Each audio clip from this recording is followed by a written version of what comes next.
السلام علیکم رحمۃ اللہ وبرکاتہ۔ ناظرین کرام، آپ میں سے جس نے میری گزشتہ روز کی پوسٹ دیکھی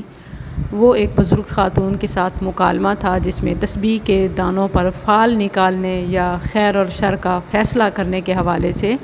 آگاہی تھی۔ تو چونکہ وہ سرائکی میں تھا اور پھر ویری نیچرل کے ارد گرد کا ماحول اور گھر کا ایک شور شرابہ جس ماحول میں یہ سب ریکارڈ کیا گیا، جس کی وجہ سے اکثر کو سمجھ نہ آ سکا، اور پھر بہت سے میرے پاس سوالات آئے کہ یہ کیا ہے، کیا آپ اسے پروموٹ کر رہی ہیں، کیا آپ یہ سکھا رہی ہیں یا آپ منع کر رہی ہیں۔ اور ایک لینگویج بیریئر بھی تھا۔ ان لوگوں کے لیے تو پازیٹیو چیز تھی کہ انہیں اچھی طرح یہ بات سمجھ آئی، لیکن دوسروں کے لیے یہ مشکوک ہو گئی۔ تو آئیے اسے سمجھتے ہیں۔ اصل میں جو دعوت کا فریضہ ہے وہ جہاں نیکی کا حکم دینا ہوتا ہے وہیں برائی سے منع کرنا بھی ہوتا ہے، یعنی امر بالمعروف کے ساتھ نہی عن المنکر۔ تو یہ نہی عن المنکر ہی تھی کہ ایک منکر عمل جو ایک بزرگ خاتون کر رہی تھیں، اور انٹرسٹنگ اور اپریشیٹنگ بات یہ ہے کہ خود انہوں نے یہ مسئلہ پوچھا، حالانکہ وہ اپنے علاقے کی اور گھر کی ایک پیرنی بنی ہوئی تھیں، لیکن درس و تدریس وغیرہ سے اور کچھ میرے لیکچر سن کے ان کے دل میں یہ شوق ہوا کہ میں اپنے ہر عمل کی تصدیق کروں کہ آیا یہ سنت سے شریعت سے میچ بھی ہے یا کہیں میں غلط کر رہی ہوں۔ تو اسی بنا پر جب انہوں نے سوال کیا تو میں نے ان کی اجازت سے اس کو ریکارڈ بھی کیا کہ اماں جی آپ پوچھیں تو سب پوچھو، تو میں کو ریکارڈ کر گننی ہے تاکہ سارے کو پتہ چل بنے۔ اور ویڈیو میں آپ نے دیکھا ہو یا دیکھ سکتے ہیں کہ کس طرح وہ تسبیح کو لمبا کر کے دونوں ہاتھوں سے پکڑتے ہیں کہ پوری تسبیح کا ایک ہاتھ میں ایک حصہ اور دوسرا حصہ دوسرے ہاتھ میں، اور پھر بالکل آخر سے ایک تھوڑا سا حصہ نکالا جاتا ہے، پھر دونوں ہاتھوں کے ساتھ ہر طرف ایک ایک دانہ، دائیں ہاتھ سے ایک دانہ نکال لیتے ہیں، بائیں ہاتھ سے ایک دانہ، آخر میں اگر تو ایک دانہ بچے تو اس کو خیر کا اشارہ اور کام کے ہونے کی طرف فیصلہ سمجھا جاتا ہے کہ اب یہ کام کر سکتے ہیں، اور اگر دو دانے آ جائیں تو اس کو مکروہ ناپسند سمجھا جاتا ہے کہ یہ اب کام نہ کرنے کی طرف اشارہ ہے، ریجیکٹ کر دیا جاتا ہے۔ اب اچھا، یہ لوگ یہ بھی پوچھے تھے کہ اگر تین ہو، تین اس لیے نہیں ہونے دیتے کیونکہ ان کا پورا زور یہ ہوتا ہے کہ ایک ہی نکالیں، اور ان تینوں میں سے بھی آخر میں ایک ایک دانہ علیحدہ کر لیا جاتا ہے، یعنی رائٹ سائڈ پہ ایک دانہ کر کے لیفٹ سائڈ پہ دائیں ہاتھ سے ایک پکڑ کے بائیں ہاتھ میں، تو درمیان میں ایک ہی بچا، تو جس سے یہ نتیجہ نکالا کہ اب کام ہو ہی گیا۔ یاد رکھیں، عذرو قرآن یہ غلط ہے، یہ حرام ہے، یہ رجس ہے، یہ منکر ہے۔ اب یہ جو الفاظ میں نے کہے ہیں نا، یہ تمام کے تمام قرآن میں آئے ہیں۔ آپ دیکھیے کیا سورہ مائدہ آیت 3 میں جہاں حرمت کے ساتھ ایک لسٹ بتائی گئی ہے، اسی میں ہی وَأَن تَسْتَقْسِمُوا بِالْأَزْلَامِ کہ تم تیروں کے ساتھ قسمت معلوم کرو۔ اچھا، تیر حرام تھے یا قسمت معلوم کرنے کا یہ طریقہ؟ یقیناً یہ طریقہ، تیر تو ایون جہاد میں بھی استعمال ہوتے ہیں، تیر کی تو بائی اینڈ سیل بھی ہے، تجارت بھی ہے، وہ حرام نہیں ہے، بلکہ یہ جو قسمت معلوم کرنے کے لیے استعمال کیا جاتا تھا یہ حرام ہے۔ اب اگر یہی قسمت معلوم کرنا قرآن کے ساتھ ہو، کتاب کے ساتھ ہو، تسبیح کے ساتھ ہو یا کسی اور چیز کے ساتھ ہو، یہ بھی حرام ہوگا،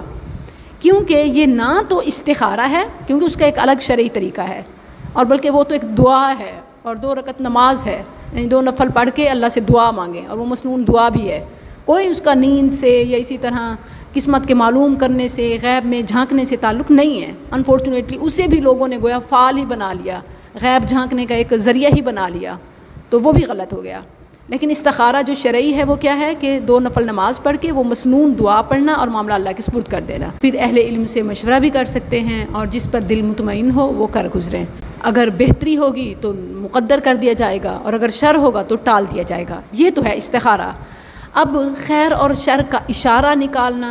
یہ کوئی آپشن نہیں ہے۔ بعض لوگ خواب کا انتظار کرتے ہیں کہ اس میں نظر آئے، یہ بھی ضروری نہیں ہے۔ اور ایون خواب تو شیطانی بھی ہوتے ہیں، 3 اقسام ہے نا، رحمان کی طرف سے، شیطان کی طرف سے، اور اسی طرح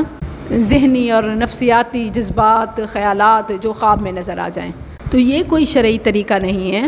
اچھا، بعض لوگ اسے قرآن اندازی سے ملاتے ہیں کہ جس طرح زکریا علیہ السلام نے مریم کی کفالت کے لیے قرآ ڈالا، اذ یلقون اقلامہم ایہم یکفل مریم، اور اسی طرح رسول اللہ صلی اللہ علیہ وسلم اپنی ازواج کو سفر کے لیے کس کو لے جائیں، قرآ ڈالتے۔ یاد رہے کہ جو قرآ ہے اور جو فعل ہے یہ 2 مختلف چیزیں ہیں۔ قرآ یہ جائز ہے اور فعل یہ حرام ہے۔ بالکل اسی طرح جیسے احل اللہ البیع وحرم الربا، تو یہ ایک باریک سا فرق ہے کہ بیع حلال ہو گئی، اور اگر کوئی اس ربا کو یعنی پیسے کو صرف اس لیے دیتا ہے کہ اس پر ایک منافع لے تو وہ حرام ہو جاتا ہے۔ قراندازی اس لیے جائز ہے کہ اس میں دو برابر حقداروں میں ایک چیز کو ان کی رضامندگی سے کسی ایک کو دیا جاتا ہے۔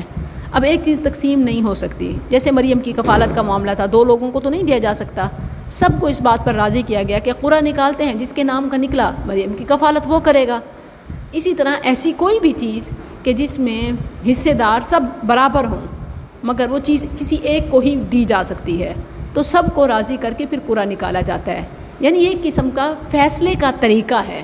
ایسی مشکل صورت میں فیصلے کا ایک طریقہ ہے، جبکہ فعل یہ تقسیم کا طریقہ نہیں بلکہ غیب میں جھانکنے کا اور قسمت معلوم کرنے کا طریقہ ہے۔ اللہ تعالیٰ نے فرمایا وَأَن تَسْتَقْسِمُوا بِالْأَزْلَامِ، اور ابتدا حرمت سے ہوئی ہے کہ تیروں کے ساتھ، یا اسی طرح پہلے تو تیروں کا استعمال ہوتا تھا، ازلام ان تیروں کو کہتے ہیں کہ جن کو قسمت معلوم کرنے کے لیے استعمال کیا جاتا۔ اب اسی طرح جو بھی چیز، خواہ وہ تسبیح کے دانے ہوں یا قرآن کے الفاظ یا ورقے ہوں یا کتاب ہو یا کوئی بھی اچھی چیز ہو، اگر آپ اس کو غیب معلوم کرنے کے لیے، قسمت کا حال جاننے کے لیے، غیب میں جھانکنے کے لیے استعمال کرتے ہیں تو یہ باطل طریقہ ہے، حرام ہے۔ حرمت کے ساتھ فرمایا وَأَن تَسْتَقْسِمُوا بِالْأَزْلَامِ ذَلِكُمْ فِسْقٌ، یہ سراسر نافرمانی ہے۔ اور اس کی حرمت کا اندازہ آپ اس بات سے بھی لگائیں کہ اللہ تعالیٰ نے اسے خمر، میسر اور انصاب یعنی آستانوں درباروں پہ جانا جیسے شرک کے ساتھ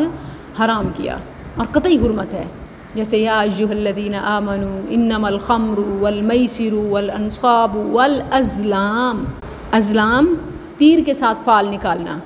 فرمایا کہ رجس من عمل الشیطان فاجتنبوہ لعلکم تفلحون۔ اے لوگو جو ایمان لائے ہو، بات یہی ہے کہ شراب اور جوا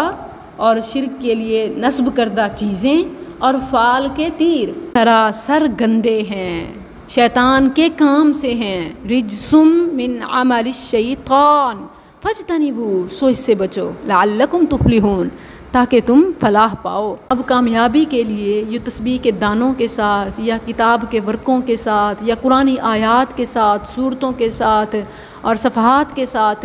جو ایک غیب میں جھانکنے کا، قسمت معلوم کرنے کا، خیر اور شر کے بیچ میں فیصلے کا کام کیا جاتا ہے، یہ بھی ازلام میں شامل ہے، اور قرآن کے مطابق یہ حرام ہے۔ حدیث میں بھی ہے، نسائی کے حوالے سے رسول اللہ صلی اللہ علیہ وسلم نے فرمایا وہ شخص بلند درجات کو نہیں پہنچ سکتا جو کہانت کرے یا تیروں کے ذریعے سے قسمت کا حال معلوم کرے یا بدشگونی کی وجہ سے سفر سے واپس لوٹ آئے۔ اب آپ دیکھیں کہ یہ ایک قسم کی کہانت بھی آ جاتی ہے اور قسمت کے حال معلوم کرنے کا ذریعہ بھی بن جاتا ہے، اور اگر دو دانے آ جائیں تو بدشگونی بھی اور پھر اس کام کو چھوڑ دینا بھی۔ تو ایسا شخص بلند درجات کو، نیکی اور تقویٰ کو اور خیر کو نہیں پہنچ سکتا۔ اب دیکھیں کہ جیسے یہ بزرگ خاتون تھی، یہ لوگوں کی پیرنی بنی ہوئی تھی، لوگ آ کر اس سے یوں فال نکلوا کے کام کرتے یا چھوڑتے تھے۔ رسول اللہ صلی اللہ علیہ وسلم کے فرمان کے مطابق یہ کوئی پیری مریدی، بزرگی یا نیکی نہیں ہے، اسے آپ نیکی کے نام پر، بزرگی کے نام پر کر رہے ہیں۔ اللہ کے نبی نے فرمایا یہ ہو ہی نہیں سکتا کہ یہ اعلیٰ اور بلند درجے کو پہنچے، بلکہ قرآن کے مطابق تو یہ رجس، یہ فسق، یہ حرام اور یہ منکر ہے، جن کا نتیجہ جہنم ہے۔ السلام علیکم۔